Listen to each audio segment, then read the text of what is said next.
things are heating up. Lots of action between the campaigns on social media over the last week. Talk to us about the conversations that are happening right now in each camp as it pertains to how we exploit and use the internet to get our message out in these final days. Well, thanks for having me, Emily. Obviously, the last, what are we? We're 18 days away. The last 18 days of a campaign are a pretty intense period, even more so now because so many states, I think it's 42, have introduced new expanded forms of early voting or vote by mail due to the pandemic that they didn't have in 2016. So I would expect that both campaigns are operating on, very little sleep, lots of coffee, takeout, candy bars. It's not a healthy place to be at this point. Obviously, they're remote, at least on the Biden campaign, rather than together.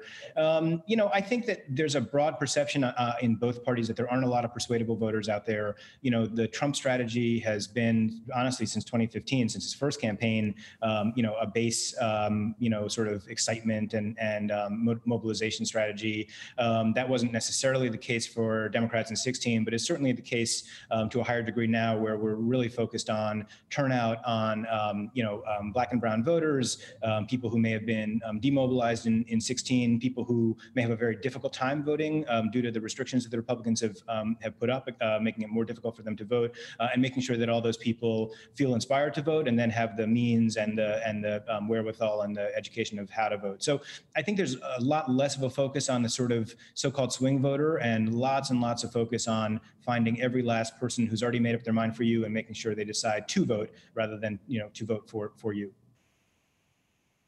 Now, the social media platforms have been taking firmer stands in sometimes unexpected ways in the last few days, taking a stand on the New York Post story. For example, Facebook changing its position on Holocaust deniers, banning QAnon.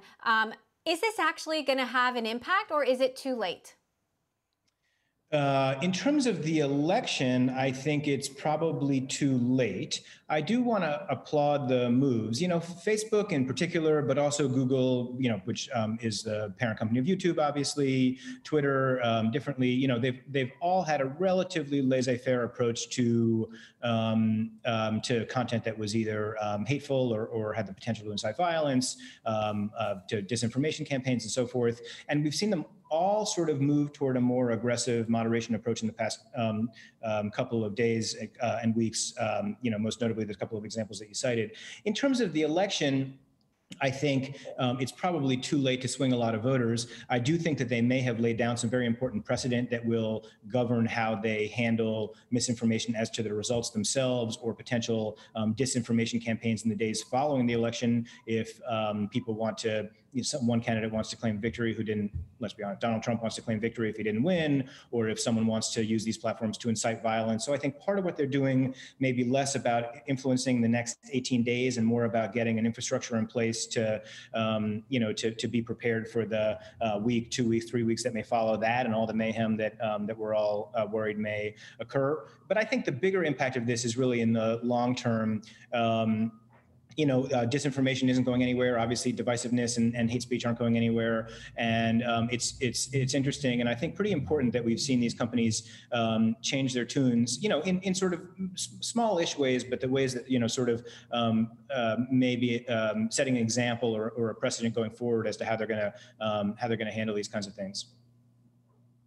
Now, just today, there's some new reporting from the Wall Street Journal about how Facebook and Mark Zuckerberg have handled politics more broadly, reporting that the engineers tweaked the algorithm in favor of conservative news sources. I've been reading this tweet storm from the editor-in-chief of Mother Jones. Among her tweets, Facebook is a garbage company. These changes that Facebook made really hurt websites like Mother Jones. What is your take on this, given that, as you say, it's probably too late for the election? If damage has been done, it's done. Well, the outcome of the election is hugely important, but we've got also the whole, future of human history to worry about as well. So I welcome any kind of progress. I think the problem has been that all of these companies, not just Facebook, Facebook is obviously always undergoing the most scrutiny, but all of these companies have had an attitude since day one that they're platforms. They're not publishers. They don't put their thumb on the scale for or against any kind of content.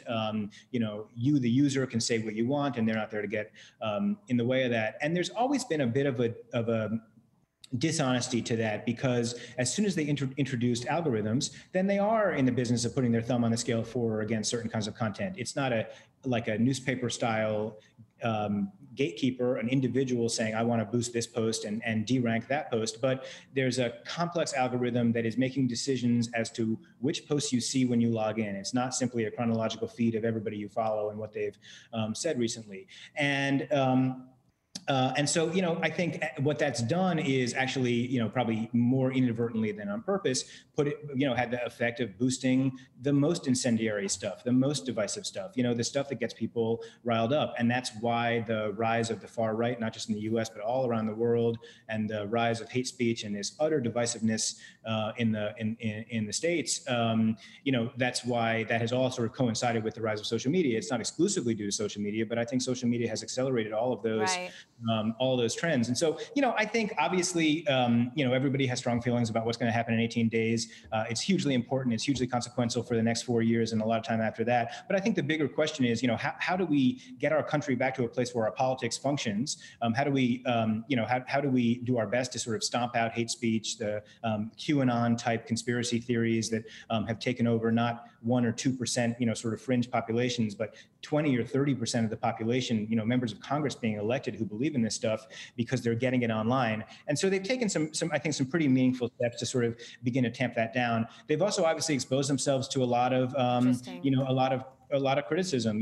I think the fact that they've had such a policy of sort of non-intervention for so long means that intervention can look like bias if you're the person being intervened against. And I expect the right to, in particular, to be pretty upset as their candidates and their people face not all of the moderation, but the lion's share of the moderation, under these new sorts of precedents. Absolutely. It is going to be a rocky few days, an explosive 18 days, I'm sure. Teddy Goff, co-founder of Precision Strategies, always good to have you here.